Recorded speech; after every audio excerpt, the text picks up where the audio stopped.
Just be prepared to be here. Just one thing, just to summarize, Enrico. In the first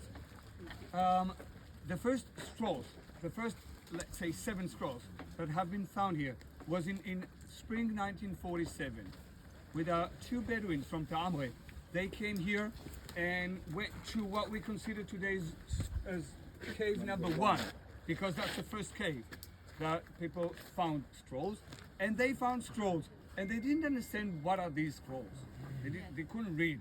So they took a few of them to Bethlehem, to a man called Kandu. Kandu family. Bethlehem.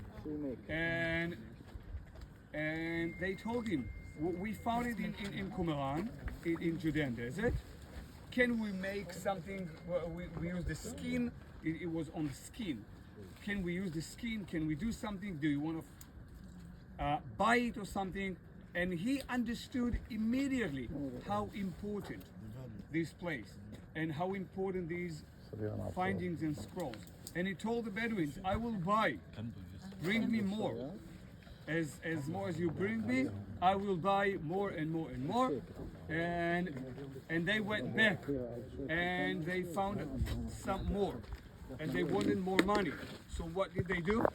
They cut it into pieces to say we want more and more and more scrolls. So they made some damage, but Kandu in Bethlehem said that he got a treasure and he wanted to sell it.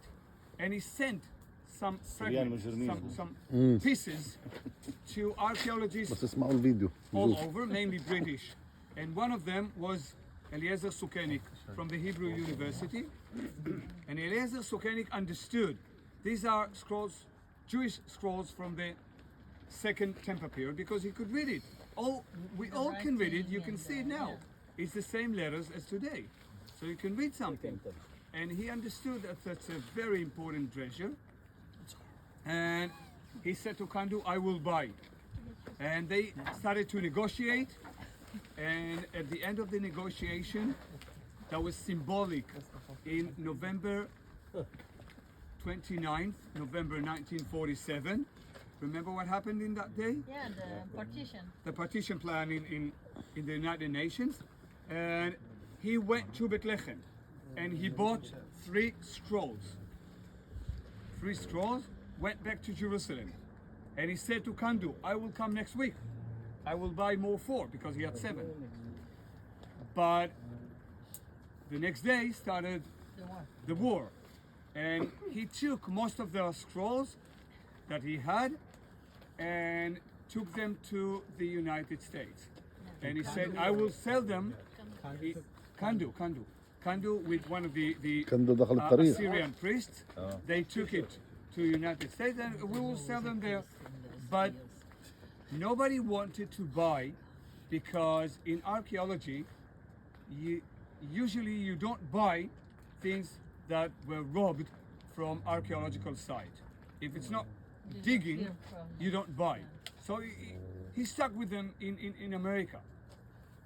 At the beginning of the 50s, as Enrico said, the Jordanians had the all excavations here made by the Jordanians, and they took everything to Rockefeller Museum, because that was the center of the archaeology in East Jerusalem. These 4 scrolls, Igael Yadin, he was a former head of the IDF, and when he released from the IDF as the head of the IDF, he was an archaeologist, and he was the son of Eliezer Sukenik, and he knew exactly what are these scrolls, and he went to America to make some lectures, and someone showed him advertisement in one of the newspapers, and he said 4 ancient scrolls, a very nice present for a bar mitzvah or a synagogue or someone who wants, and he understood exactly what talking about, but he knew now as the head of the IDF, he can't go to Kandu and said, please, I want to buy. You know, he was considered Jordanian, and they need another one to negotiate between them, and he bought 4 more. So now in 1954, the main thing was that Israel had 7 scrolls. Jordan has had more than 900 scrolls. 600 of them found in cave number 4 here. The rest of 300 found in other caves, and they put everything, most of them, in Rockefeller Museum in 1967. Israel took all of them to Israel Museum. You show it in front of the book. All of them in But 7 or all of the them? 900, How did they get them from the Jordanians? they conquered Rockefeller Museum. They put them in the Had them in the Rockefeller. Yeah, and then they all took the over. storages and the exhibitions were in Rockefeller Museum. Anyway, They agreed about the place. The war was so fast Was the that Palestinian archaeological museum. nothing had been taken to Amman. Only a few scrolls, but that was there before.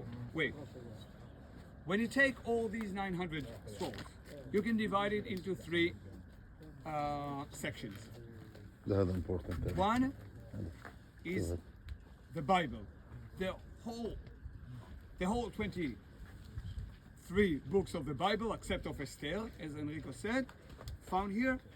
More, and some of the books like the Torah, okay, found many scrolls like Isaiah and others, many fragments of these. Remember when you go to Israeli Museum, to the shrine, there's the round Isaiah scroll, okay, 7 meters of scroll.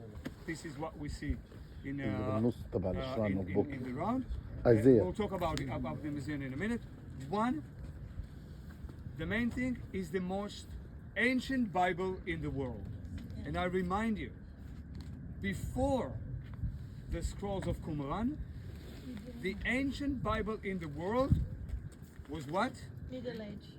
Middle Ages, from Tiberias, from the 9th century. Yeah. It means that Qumran is older in about 1,000 years than the oldest Bible until they found Qumran. And it's very probably, as we know, that's the original Bible. Okay, so you read it without the phrases and without the numbers and without the names, and just read it. This is the Bible. So we know that in the Second Temple period there was more than one Bible. So we know at least about 4 different Bibles, okay, different texts from the Second Temple period. It means that in Judaism, in Jewish society, in the Second Temple period, they even couldn't agree On the about manuscript, no. the text of the Bible. They were so divided that they couldn't agree about what to do in the synagogue, what to do how to arrange the calendar. And even the Bible, the most important script, they couldn't agree.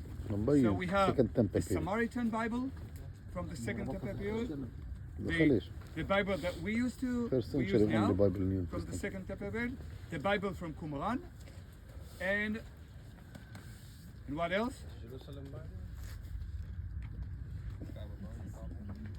What else? We all use it. But most of the Christians use it.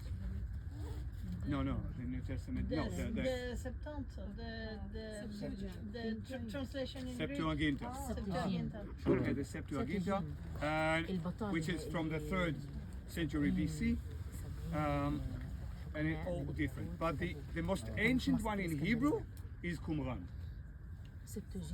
The second group of scrolls, the Apocrypha, it means all the books that never got into the Bible, like Judith, Maccabean, and many more. The history of the Jews and some others. have been found here. We knew about most of them, but not in Hebrew. Now it's in Hebrew. And the third section are the sect scrolls that we talked before. The rule of the scroll of the sect, the war, Lifestyle. script here, and the New Jerusalem, what will be at the end, how Jerusalem will be at the end. It's called the New Jerusalem, and one of the most important